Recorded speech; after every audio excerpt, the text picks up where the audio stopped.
Bonsoir, docteur Zakir Naik. Je m'appelle Marie, je suis chrétienne et je travaille dans le secteur bancaire. J'ai une question sur un point que vous avez mentionné dans vos discours. Vous dites que nulle part dans la Bible, Jésus ne dit explicitement qu'il est le Fils de Dieu. Mais selon mes connaissances bibliques, il y a des versets qui le prouvent. Je voudrais donc que vous m'éclairiez sur deux passages. Matthieu, chapitre 3, verset 17. « Et voici, une voix venant des cieux dit, « Celui-ci est mon Fils bien-aimé, en qui j'ai mis toute mon affection. » Jean, chapitre 3, verset 16. « Car Dieu a tant aimé le monde, qu'il a donné son Fils unique, afin que quiconque croit en lui ne périsse point, mais ait la vie éternelle. » Selon moi, ces versets confirment que Jésus est le Fils de Dieu. Pouvez-vous me donner une explication selon l'islam? Tout d'abord, permettez-moi de clarifier un point important. Je n'ai jamais dit que la Bible ne mentionne pas que Jésus est appelé Fils de Dieu. Ce que j'ai dit, c'est qu'il n'existe aucun verset clair et sans ambiguïté dans toute la Bible où Jésus lui-même dit « Je suis Dieu, adorez-moi ». Si vous me montrez un seul verset où Jésus dit clairement cela, alors j'accepterai le christianisme. Mais venons-en à vos versets. Matthieu, chapitre 3, verset 17. « Et voici, une voix venant des cieux dit, « Celui-ci est mon Fils bien-aimé, en qui j'ai mis toute mon affection. » Ce verset parle de Jésus comme un Fils de Dieu. Mais est-ce une preuve qu'il est Dieu lui-même?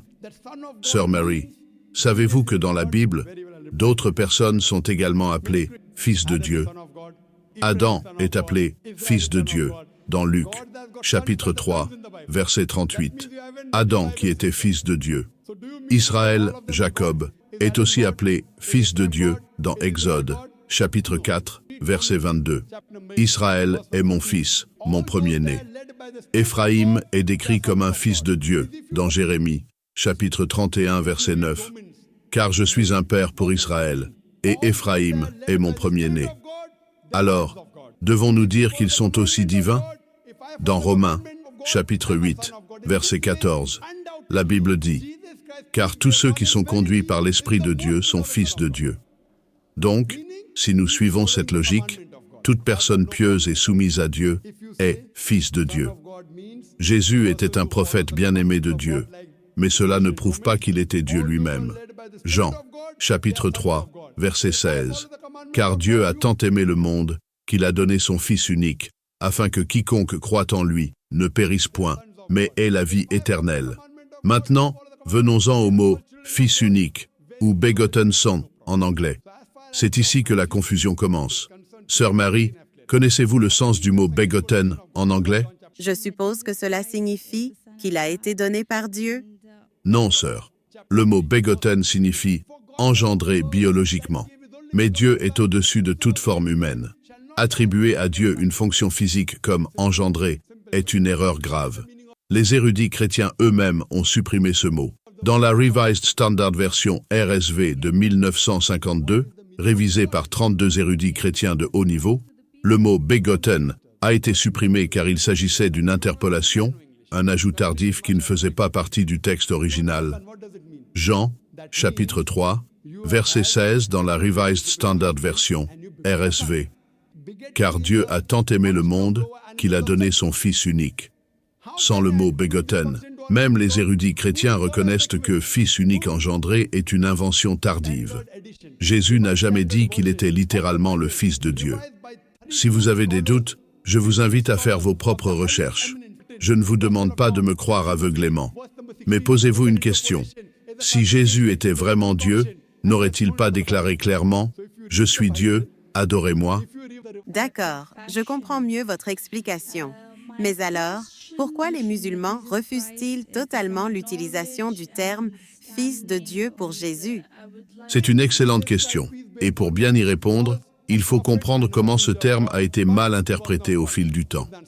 Le Coran a 99 noms et attributs pour désigner Allah, comme Ar-Rahman, le tout miséricordieux, Ar-Rahim, le très miséricordieux, Al-Hakim, le sage, Al-Khalik, le créateur.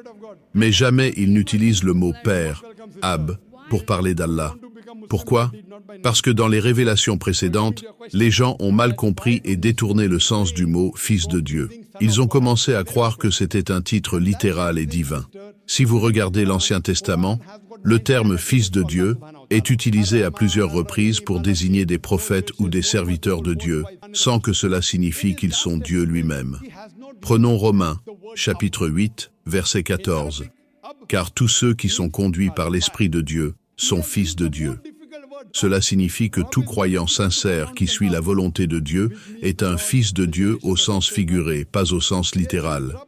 Mais avec le temps, certains ont commencé à croire que Jésus était un fils engendré par Dieu, ce qui est une grave erreur d'après l'islam.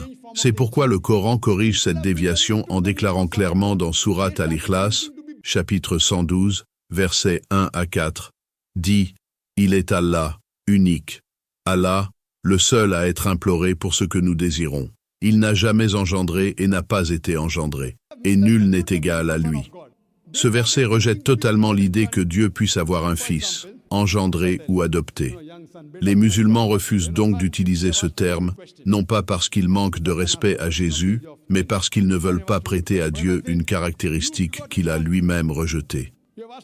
Mais alors, pourquoi ne pas simplement considérer que Fils de Dieu est un titre symbolique? C'est justement le problème. Dans l'histoire, les gens ont confondu le sens symbolique et le sens littéral, et cela a conduit à une grande divergence théologique entre le christianisme et l'islam. Si aujourd'hui vous dites à un chrétien que Jésus est le Fils de Dieu, il ne pense pas à une métaphore. Il croit que Jésus est divin, engendré par Dieu, une partie de la Trinité. Or, même dans la Bible, Jésus ne s'est jamais décrit ainsi dans un sens exclusif et divin. Si ce titre était si important pour lui, pourquoi n'a-t-il jamais dit clairement « Moi, Jésus, je suis le Fils unique engendré de Dieu, adorez-moi » ? Nous, musulmans, nous évitons toute confusion en ne l'utilisant pas du tout. L'islam enseigne que Dieu est unique, sans égal, sans associé et sans fils. Jésus était un messager honorable, un prophète de Dieu, mais pas son fils littéral. Permettez-moi maintenant de poser une question. Si nous analysons la Bible, qui suit vraiment les enseignements de Jésus aujourd'hui? Prenons quelques exemples concrets. 1.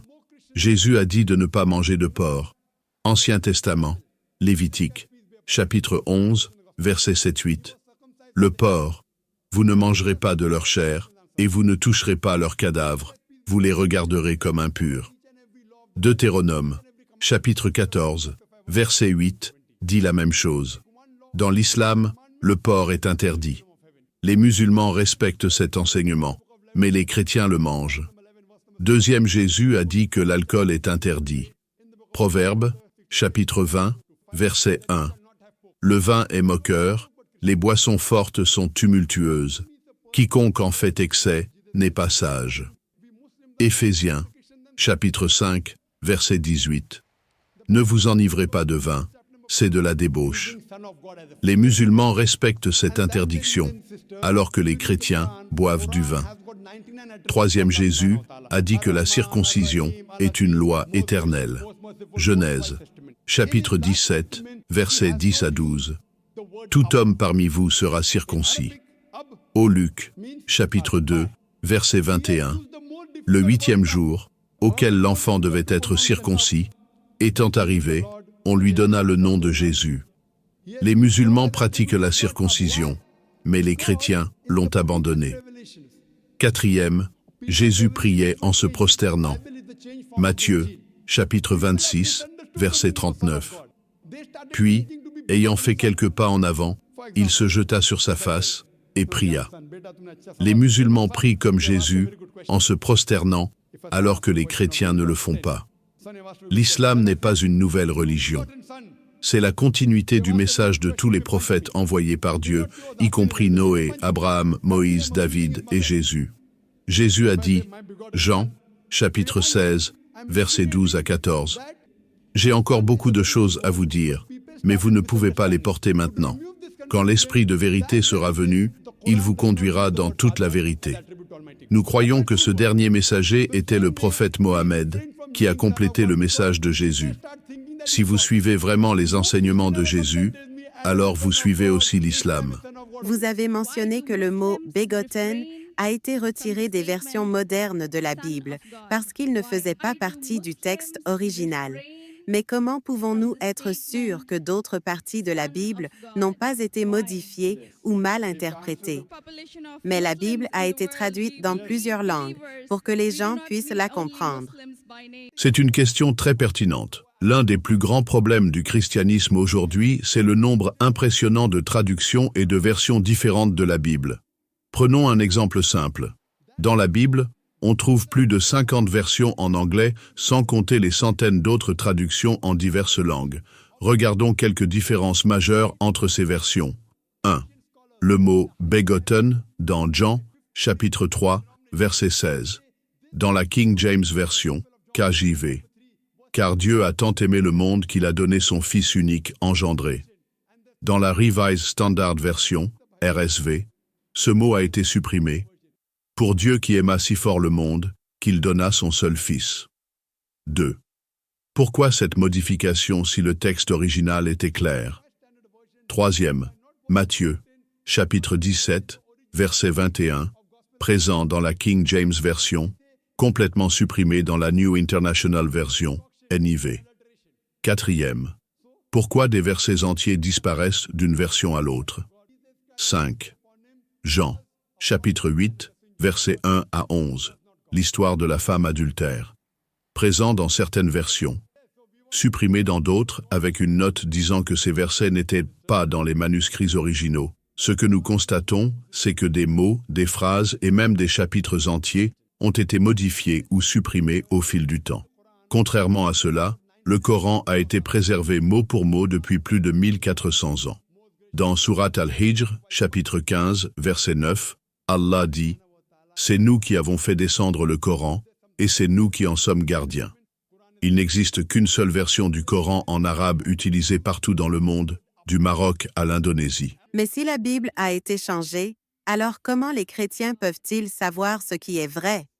C'est vrai, mais une traduction n'est jamais à 100% fidèle à l'original.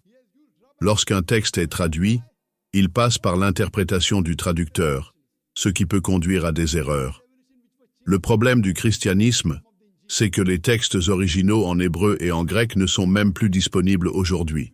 Par exemple, la Septante, qui est l'Ancien Testament en grec, a été traduite plusieurs fois.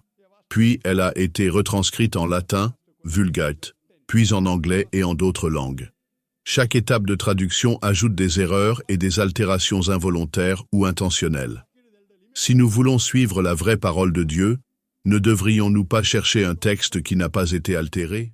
C'est pourquoi nous devons toujours revenir à l'original, et c'est ce que fait l'islam avec le Coran.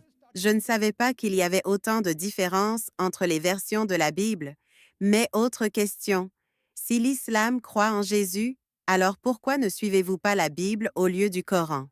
Nous croyons en Jésus, mais nous croyons en son véritable message. Regardons ce que le Coran dit sur Jésus. Dans Surat Al-Maïda, chapitre 5, verset 46, « Nous avons fait descendre l'Évangile où il y a guide et lumière. » Dans Surat Asaf, chapitre 61, verset 6, « Et quand Jésus, fils de Marie, dit « Ô enfants d'Israël, je suis vraiment le messager d'Allah envoyé vers vous, confirmant ce qui, dans la Torah, était antérieur à moi, et annonçant un messager à venir après moi, dont le nom sera Ahmad. » L'islam ne rejette pas Jésus, au contraire, nous le respectons et croyons qu'il était un grand prophète. Mais nous ne suivons pas la Bible actuelle parce qu'elle a été modifiée au fil du temps. Nous croyons que la véritable révélation de Jésus a été perdue ou altérée, et c'est pourquoi Allah a envoyé le dernier message, le Coran, pour compléter et corriger ce qui a été modifié. Dans Surat Al-Baqarah, chapitre 2, verset 2, Allah dit « Voici le livre, le Coran, sur lequel il n'y a aucun doute, guide pour les pieux. Si vous voulez suivre la vraie parole de Dieu, alors vous devez chercher la révélation qui n'a jamais été altérée. » Cela me donne beaucoup à réfléchir. C'est tout ce que je vous demande. Posez-vous les bonnes questions. Étudiez. Comparez. Recherchez la vérité. Si vous trouvez des incohérences dans vos propres écritures, alors demandez-vous pourquoi. Si vous découvrez qu'il existe un livre préservé sans aucune modification depuis son origine, alors demandez-vous pourquoi. Dieu nous a donné l'intelligence et la raison pour chercher la vérité, et c'est notre devoir de le faire.